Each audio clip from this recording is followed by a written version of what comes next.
Hermanos, nos volvemos hoy la mirada de nuevo hacia Romanos, y en este caso, o sea, la carta a los Romanos, en el capítulo 1, los versículos 16 al 17. Allí yo creo que encontramos el resumen de todo lo que es el tema que encontramos en esta maravillosa carta. Expresa el poder, la grandeza del Evangelio. O sea, el Evangelio es poder de Dios para salvar al pecador, es decir, de la ira de Dios. Lo salva de la ira venidera de Dios. Y la razón es, hermanos, porque es el pecado, lo sabemos. El pecado realmente es el problema.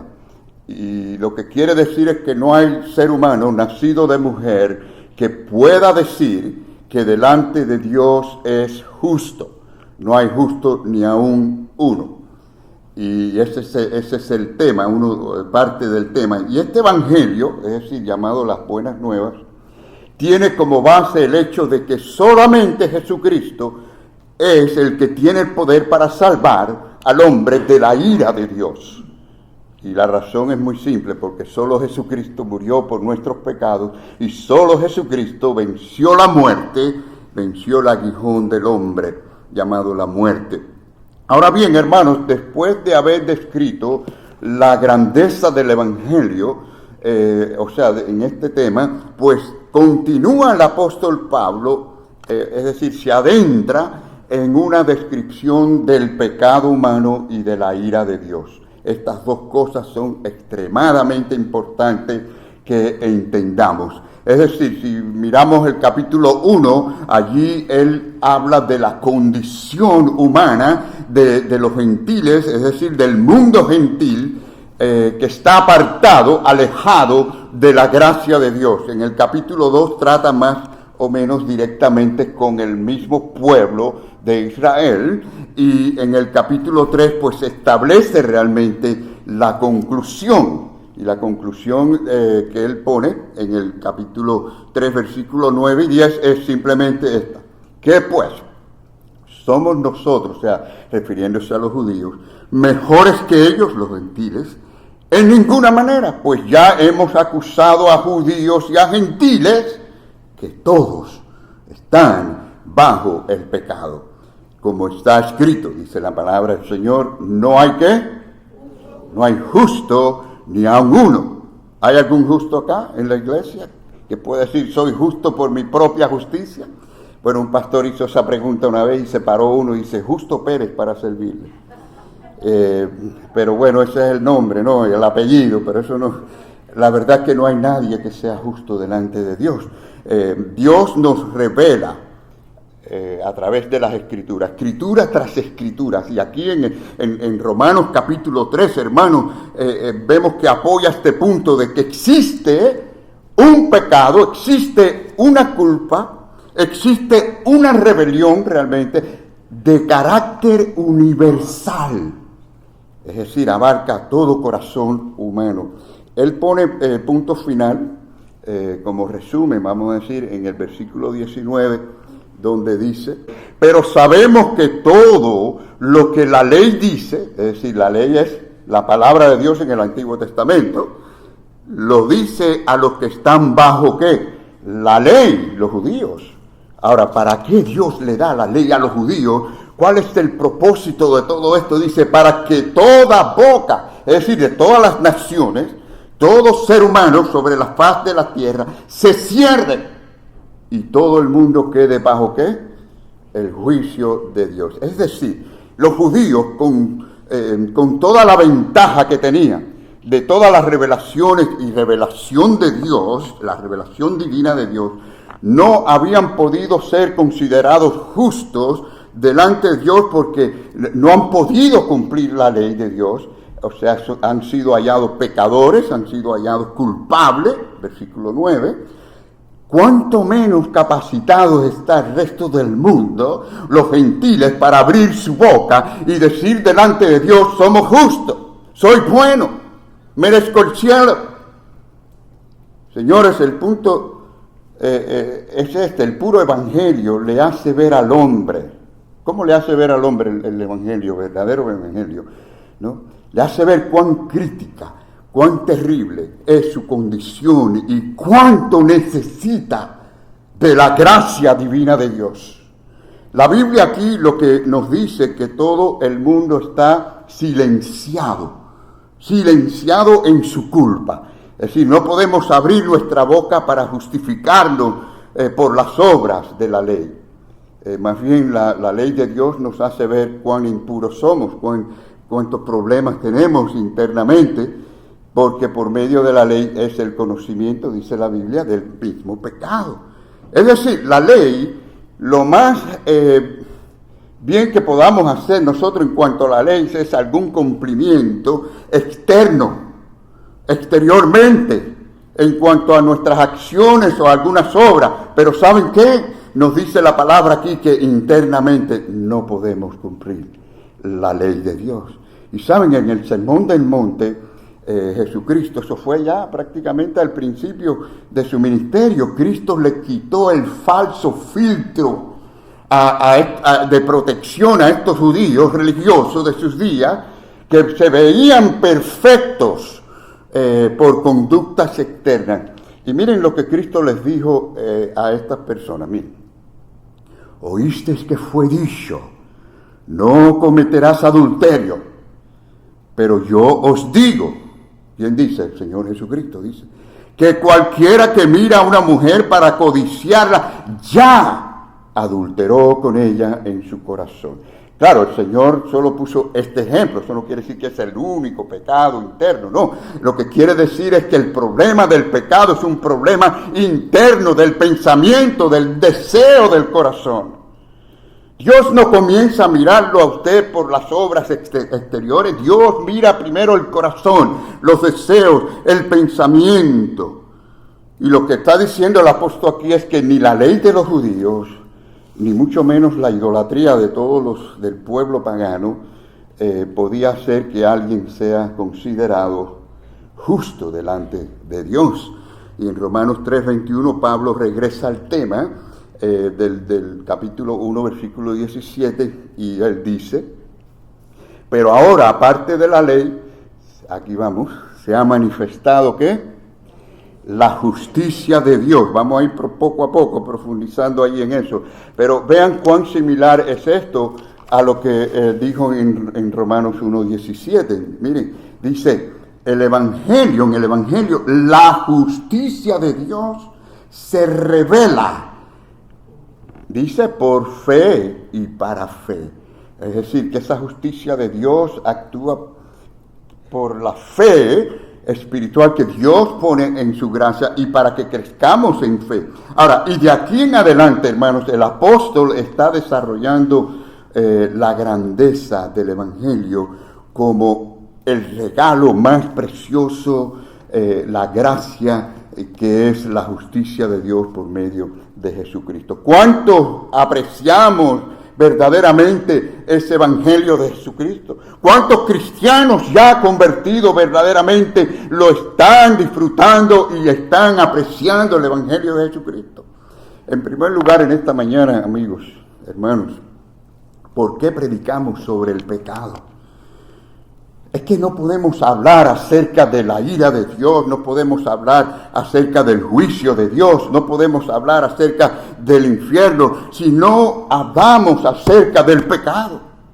¿Sabía usted, y yo sé que saben, que hay tantos predicadores hoy en día que no mencionan estas palabras, juicio de Dios, ira de Dios, el pecado en el hombre? Y yo puedo mencionar una lista aquí interminable, pero puedo decirle, por ejemplo, Joel Osteen, Joyce Meyer, Benny Hinn, T.D. Jakes, John Hagee. Entre algunos hispanos tenemos a Yesenia Zen, Guillermo Maldonado, Cash Luna, Alberto Delgado, y la lista sigue y sigue de gente que tienen su propio evangelio y no le dicen al hombre cuán pecador es y cuán necesitado de arrepentimiento y cuánto necesitan desesperadamente de la gracia de Dios. Sus mensajes son atractivos, eso sí, pero atractivos hacia ellos y hacia sus ministerios y no hacia Jesucristo. Ahora, permítame decirle por qué. Primero, porque, hermanos, el diagnóstico no puede ser superficial. Si el diagnóstico es superficial, ¿cómo va a ser el remedio?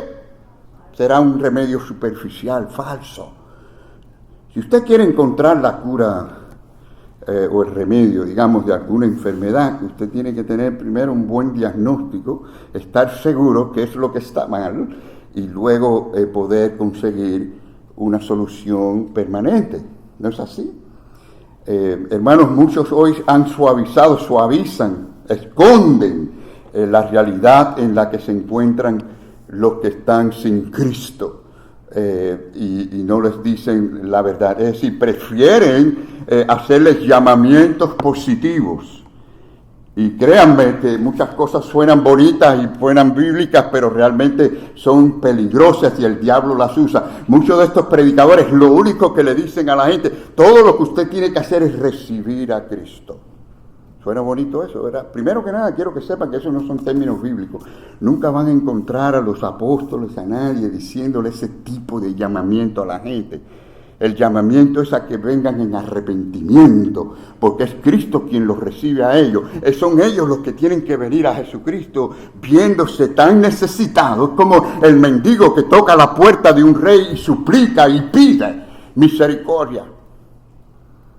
¿Cómo se alejan del verdadero evangelio de Jesucristo? Son términos que comenzaron en el principio del siglo XX a usarse y prácticamente se ha minado por todas las iglesias evangélicas esa forma de llamamiento. Y hermanos, de esta manera llenan sus congregaciones de falsos creyentes que no han pasado por el proceso del arrepentimiento como producto de la gracia de Dios, como producto de haber comprendido su condición tan terrible delante del Dios santo y puro. Estos no saben que el pecado es un acto de abierta rebeldía contra Dios. Es una declaración de guerra contra Dios, es una declaración de independencia que hacemos a nuestro Creador. El pecado es una ofensa contra Dios, es una deuda que no podemos pagar. El pecado es una infracción de la ley, el pecado es una desobediencia, una transgresión, una impiedad. Es un poder dominante y sobre todo el pecado es un poder engañador. Y digo engañador porque la ruina y la muerte entraron al mundo por medio del engaño. ¿Sí o no? Por eso Jesús es llamado todo lo opuesto. ¿Qué sucedió? Satanás trajo la mentira y a través de la mentira el pecado y a través del pecado la esclavitud al pecado. Jesucristo es la verdad y Él vino y trajo la verdad y a través de la verdad la libertad es que tenemos en Cristo como cantábamos hace unos minutos.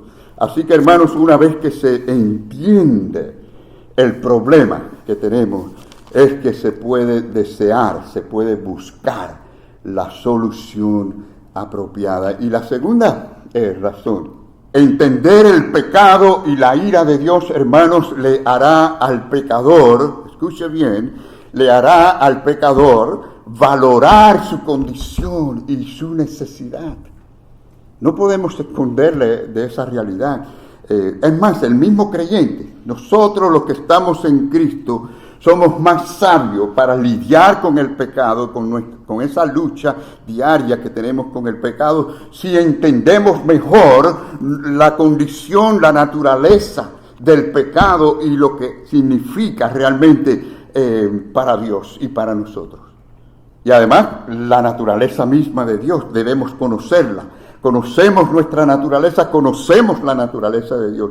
De igual manera, si usted quiere ver a una iglesia bendecida, ¿cuánto queremos ver la iglesia Renacer bendecida? Y el Señor la está bendiciendo. Lentamente, pero la está bendiciendo. Gloria al Señor. Miren, si ustedes quieren ver una iglesia bendecida, llena de sabiduría, hace falta que hayan hombres y mujeres con la sabiduría no humana, sino la sabiduría de Dios, profundo entendimiento de estas cosas, es decir, que sí, llenos de amor, pero también llenos del conocimiento de la naturaleza humana y la naturaleza divina de Dios. Y hermanos, esto lo que hace es que apreciemos el Evangelio, lo abracemos y querramos hasta compartirlo con otros. Por eso, hermanos, tenemos que hablar de estos temas. Pero si usted dice, por ejemplo, a mí no me gusta el tema del pecado, yo realmente no quiero meditar sobre ese asunto acerca del pecado, quiero decirle tres cosas. Usted está huyendo de sí mismo, porque el pecado está en usted y usted tiene, quiera o no quiera, que lidiar con el pecado día tras día. Y además usted está huyendo de la sabiduría divina, porque la palabra de Dios nos incluye, nos enseña a cómo enfrentarnos, a cómo lidiar, a cómo prepararnos para las tentaciones. Y lo peor de todo es que está huyendo de las más, escuche bien, está huyendo de las más profundas clases de amor. ¿Lo sabía? ¿Saben por qué? ¿Saben por qué? Porque mientras más nosotros vemos nuestros propios pecados, más valoramos la obra de la cruz. Y mientras más valoramos la obra de la cruz, más valoramos el amor de Dios a través de esa cruz. La tercera razón por qué debemos de hablar, hermanos, sobre el pecado, acerca del pecado, es porque conocer la naturaleza del pecado y de la ira causará que usted valore y crea en el Evangelio. Conocer la condición del corazón humano, o sea, la magnitud del pecado, acerca de la justicia, de la ira de Dios, esto permite que nosotros podamos entender, apreciar, amar, hasta disfrutar, deleitarnos en y compartir el Evangelio. Fíjese qué importantes son estos temas que a veces desaparecen de la vida de los creyentes en muchas iglesias. Y hermanos, si usted no entiende, fíjese, ahora vamos a tocar la Biblia para que vean la importancia de lo que acabo de decir. Si usted no entiende el Evangelio, si usted no lo aprecia, si usted no mira hacia el Evangelio para alimentar su corazón, su alma, día tras día, el Evangelio no lo salva. Y lo dice Pablo, no lo digo yo. Miren, dice la palabra del Señor. Además, os declaro, hermanos, el Evangelio que os he enseñado, o he predicado, el cual también recibisteis, en el cual también perseveráis, por el cual asimismo, si retenéis la palabra que os he predicado, sois salvos. Y si no la retenemos, ¿qué dice? Si no creísteis en vano. Es una creencia, es una fe, pero intelectual, es en vano. Es decir, si no la retenemos verdaderamente, lo que ellos han predicado, el Evangelio que predicaron los apóstoles. Así que conocer el pecado y la ira nos va a ayudar a eso mismo. ¿Por qué? Porque nos guía a la fe verdadera, a entender esta batalla, esta guerra, esta lucha psicológica, emocional, espiritual que tenemos cada día. Ahora observe la relación entre los versículos 17 y 18, hermanos. La justicia de Dios se revela por fe y para fe, como está escrito, mas el justo por la fe vivirá. El versículo 18 dice ahora, hermanos, porque la ira de Dios se revela desde el cielo contra toda impiedad. ¿Ustedes lo creen? ¿Creemos esto? La ira de Dios se revela desde el cielo contra toda impiedad e injusticia. Esto es la verdad, no podemos ocultarla. Que detienen con injusticia la verdad. Ese es el propósito del pecado, detener lo bueno, ¿no? Porque Pablo, preguntamos, no, Pablo está introduciendo aquí algo, ¿no? ¿Por qué él introduce el versículo 18 diciendo porque? ¿No? Para mostrar que todo lo que se va a decir acerca del pecado tiene la intención de apoyar, de llevarnos al Evangelio. Noten que no menciona el Evangelio por el bien del pecado, sino todo lo contrario, el pecado por el bien del Evangelio. Comprender el pecado es la base que apoya la belleza, la preciosidad del Evangelio y no viceversa. El objetivo es, o no es, llevarnos del evangelio al pecado, sino del pecado al evangelio. Por ejemplo, si usted ha sido atrapado, por decir así, en algún crimen y está enfrentándose a un juicio y usted es hallado culpable, terrible, ¿eh? Dios quiera que no nos pase nunca, ¿no? Pero es un decir. Y ahora yo recibo esta carta del Tribunal de Justicia para usted. Y yo digo, mire, he recibido esta carta diciendo que aunque usted es culpable, se le han retirado todos los cargos. ¿Cómo se va a sentir usted? Bendecido, pero usted fue hallado culpable, no se equivoque, fue hallado culpable. Claro, en este caso tendríamos que adaptar la historia y decir, bueno, el hijo del juez que lo condenó salió y dijo, yo voy a tomar el lugar de él. Eso no va a pasar aquí en la tierra. Pero quiero decir, para que entiendan, ¿cuál es el punto? Bueno, el objetivo es decir que usted era culpable. Usted era culpable o es culpable si no ha venido a Jesucristo. Y esto es para ayudarle a usted a apreciar el Evangelio de Jesucristo, que nos quita ese cargo, esa carga, esa culpa. Y según el apóstol Pablo, él avanza con el tema, ¿no?, del pecado, y al hacerlo va señalando una y otra vez, hermanos, la belleza, la preciosidad, la gloria y también la necesidad misma, la libertad y el gozo del Evangelio de Jesucristo. Es un regalo que debemos de apreciar. Espero, hermanos, que el texto de hoy más bien nos ayude a exaltar el Evangelio de Jesucristo, a apreciarlo más de lo que lo hemos apreciado, el Evangelio de esperanza, para que crezcamos en amor hacia Dios y hacia el Evangelio más profundamente. En segundo lugar, en esta mañana, hermanos, necesitamos el Evangelio porque la ira de Dios se está revelando. ¿Usted sabía eso? Que la ira de Dios continúa revelándose, y lo dice la misma palabra del Señor. En el versículo 18 vemos una vez más que dice, porque la ira de Dios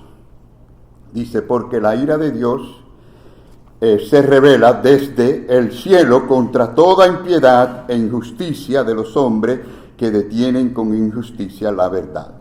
Es decir, necesitamos el regalo de la justicia de Dios, porque ahora mismo se está revelando la ira de Dios, está siendo derramada sobre todo el mundo, es decir, por la impiedad, en la injusticia que estamos viendo, hermanos. Y noten el uso de la palabra injusticia.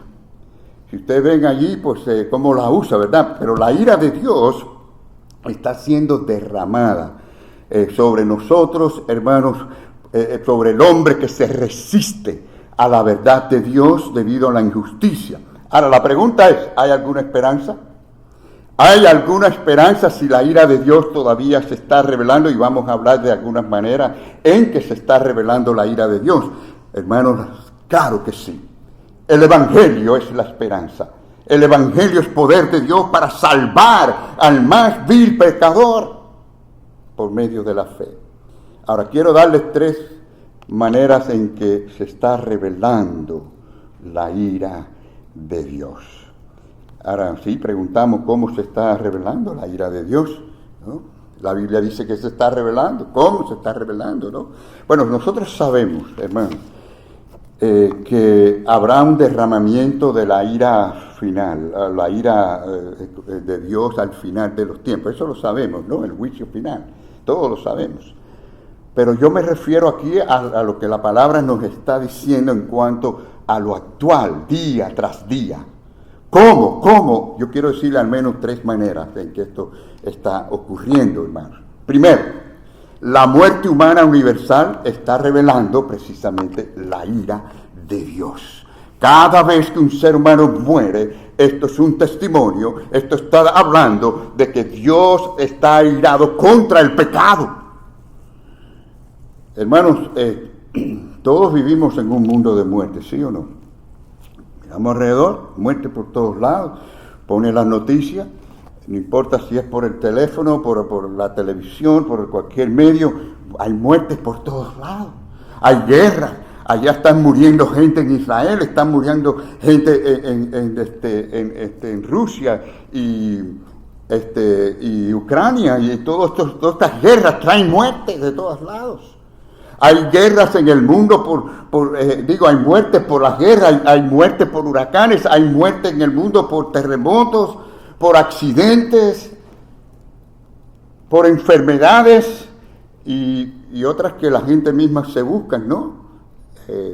Muerte por aborto. La semana pasada mencionamos que es el cuarto número de muerte en Estados Unidos, solamente de una clínica, Planned Parenthood. Imagínate si sumamos las demás, algo terrible. Hay muerte por todos lados.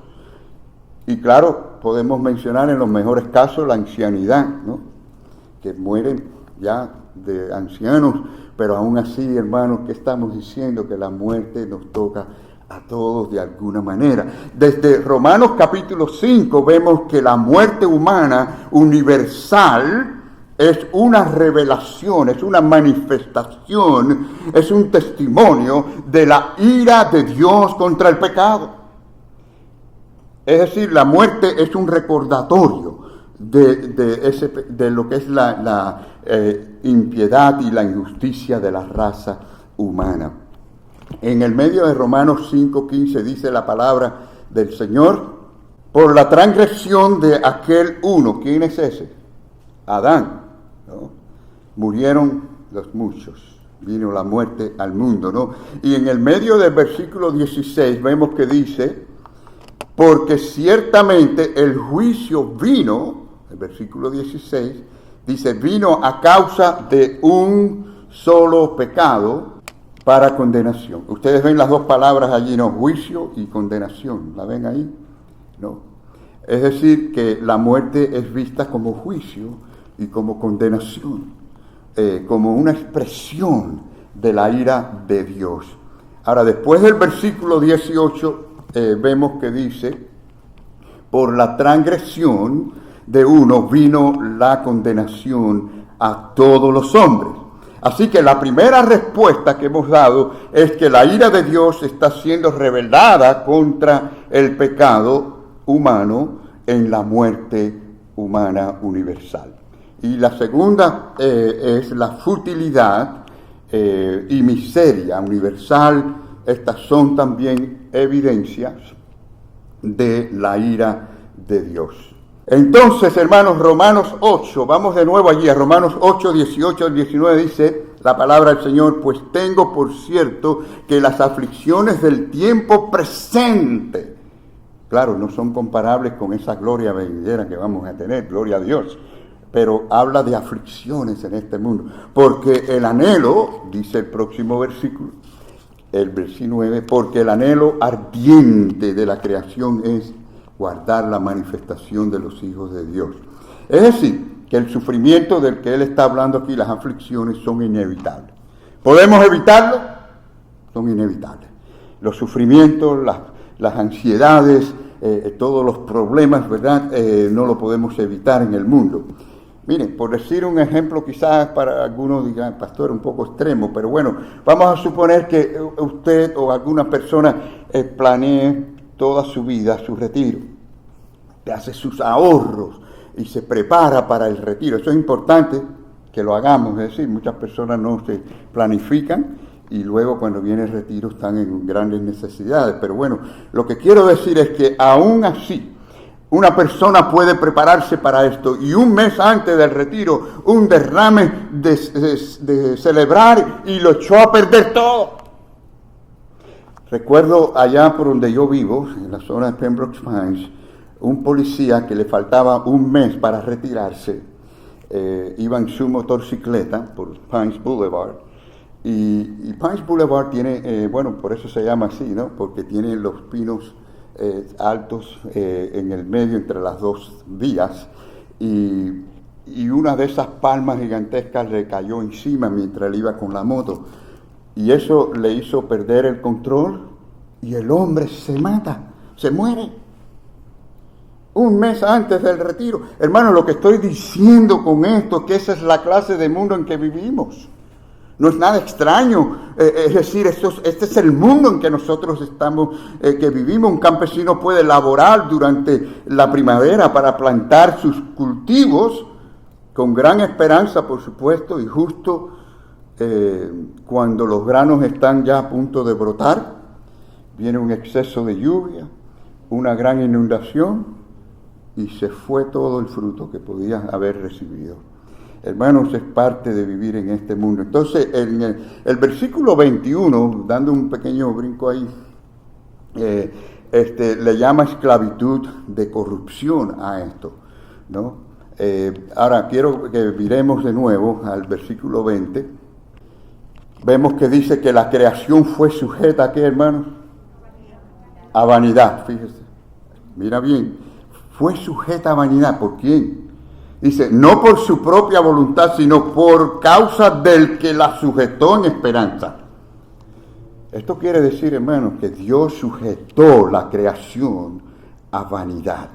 Satanás y Adán no pudieron ser quienes hicieron esto, puesto que Pablo dice aquí que fue en esperanza. Ni Satanás ni Adán en el jardín pues tenían planes para la esperanza de la raza humana, ni tenían el poder para eso. Ellos simplemente pecaron. Pero Dios mostró su ira contra el pecado, no solamente en el diluvio, ¿no? Y todavía hoy cuando hay truenos es un recordatorio de la ira de Dios contra el pecado, la impiedad. Acuérdense de esto, hermanos, con todo lo que estamos diciendo, ¿no? Ahora, él dice que sujetó la creación a vanidad. No como su última palabra, es importante esto, no como su última palabra, sino en esperanza. En esperanza. Vendría un día en que de la simiente de la mujer nacería el Salvador y aplastaría la cabeza de esa serpiente. Pero la miseria, hermanos, la vanidad del mundo se deben a que Dios sujetó a la creación a vanidad, y este es un testimonio. Dios la deja como un testimonio de su ira contra el pecado. Esto es un aviso constante de que necesitamos acudir a Dios, de que necesitamos, hermanos, reconocer nuestra condición eterna. Bueno, la tercera razón que vemos esto es que, o sea, la creciente degradación del comportamiento humano, eso también revela la ira de Dios. Hermano, ¿cómo está el mundo moralmente? ¿Cómo está el mundo? ¿Cómo usted lo ve ahora moralmente? Cada día peor. Por donde quiera que lo miremos, en los pensamientos, en el carácter de las personas. Miren, vamos a ver lo que dice de la degradación el apóstol, ¿verdad? Dice, por lo cual Dios los entregó a la inmundicia en las concupiscencias de sus corazones, de modo que deshonraron entre sí sus propios cuerpos. O sea que Dios revela su ira contra el pecado, entregando a las personas que no quieren oír el Evangelio, que lo rechazan, en sus propias concupiscencias. Esos son los deseos pecaminosos de su corazón, para que entonces sean más de lo que ellos mismos quieren ser, ¿no? Versículo 26 dice, por esto Dios los entregó a pasiones vergonzosas. O sea, ellos tienen conocimiento del mal, tienen conocimiento del bien, pero prefieren el camino de las tinieblas. Y dice el versículo 28, como dice, y como ellos no aprobaron tener en cuenta a Dios, es decir, tenían conocimiento de Dios, créanme, tienen conocimiento del mal y del bien, pero no lo desean, no desean el bien, desean seguir en sus caminos, rechazan el Evangelio. Dice, Dios los entregó a una mente reprobada para hacer cosas que no convienen. Suena fuerte, ¿verdad? Suena fuerte, pero esto es para que vean que las cosas son serias, que Dios no está jugando. Cuando Dios habla es algo que es importante y hay que oírlo. Cuando Dios dice hay condenación para los que no estén en Cristo, hay condenación, habrá condenación para esa gente. Entonces, hermanos, Dios los ha consignado, ha consignado al mundo, a todo el mundo a muerte. En primer lugar, dijimos, ha sujetado todo a vanidad, número 2, y número 3, ha entregado a muchos a degradación de su mente y corazones. Son testimonios de lo terrible del pecado y de la necesidad de una solución permanente. Y número 3, hermanos, la ira mezclada con misericordia. Aquí está la parte interesante de Dios, ¿no? Es decir, ¿es la ira la única respuesta de Dios a la impiedad y la justicia? Claro que no, claro que no. Vamos a ver, Romanos 2, del 4 al 5, dice, ¿o menospreciáis las riquezas de su benignidad, de su paciencia, longanimidad, ignorando que su benignidad te guía al arrepentimiento? Esta es la obra de Dios en su misericordia. Y dice el versículo 5, dice, pero por tu dureza y por tu corazón no arrepentido, atesoras para ti mismo. Fíjese, este es el problema. Por la dureza del corazón del hombre, atesoras para ti mismo ira para el día de la ira y de la revelación del justo juicio de Dios. Pero hermanos, la idea es que Dios todavía está derramando su benignidad, su paciencia. Este es el otro lado, ¿no?, de la historia. Hay una oscura nube de la ira de Dios, cada día la vemos en el mundo, pero Dios también está haciendo esta otra cosa con su misericordia. Dios hace más de una cosa a la vez. Miren, Jesús habló de esto, de este principio, cuando dice que Dios hace salir su sol sobre los malos y los buenos, y que hace llover sobre los justos e injustos. ¿Y saben cómo lo dijo Pablo? Y Pablo se lo dijo a un grupo de gente inconversa, paganos, gente que estaban realmente muriendo, sufriendo y pecando bajo la ira de Dios. Miren lo que Pablo le dice a esta gente en Hechos capítulo 14, versículo 17.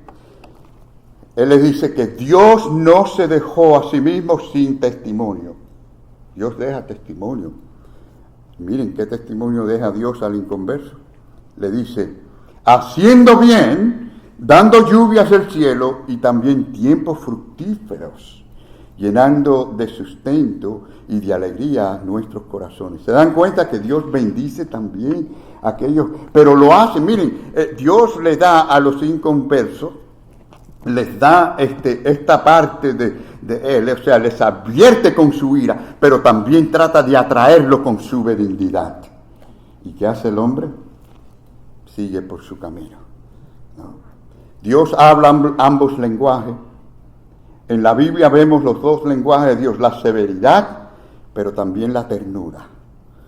Él mencionó de estos dos lados opuestos cuando dijo lo siguiente. Fíjate que lo que Cristo les dijo a ellos, para que vean, les está diciendo, Dios ha hablado de una manera, Dios ha hablado de otra, y ustedes aún así no entienden y no reciben. Miren lo que Cristo les dice a esta gente en Mateo capítulo 11, diciendo, os tocamos flauta y no bailasteis, os endechamos y no lamentasteis. Él dice, porque vino Juan que ni comía ni bebía, y dicen, demonios tiene. O sea, Juan vino en una forma tan diferente a Jesús, ¿no? Vino tan radicalmente, era tan radical en todo sentido en su presentación. Y dice, tiene demonio. Ahora dice el versículo 19, vino el Hijo del Hombre que come y bebe, y dicen, aquí hombre comilón y bebedor de vino, amigo de publicanos y de pecadores. Pero dice aquí, pero la sabiduría es justificada por sus hijos. Dios en su gran sabiduría usa a sus hijos de diferentes maneras. Cuidado con las críticas. Yo digo, si criticaron a Jesús, Jesús no se pudo librar de las críticas con todo lo perfecto que era, y ni Juan el Bautista se pudo librar de ella. ¿Qué podemos esperar de nosotros? Nunca vamos a ser suficientes. Nunca vamos a ser buenos para todos. No importa lo que hagamos, ¿no? Pero le está diciendo que en lugar de creer, vieron a Juan el Bautista como uno endemoniado y vieron a Jesucristo como un glotón y un bebedor de vino. El Evangelio vino en ambos lenguajes, hermanos, pero ellos no escucharon. No escucharon. Dios te está hablando en tus sufrimientos.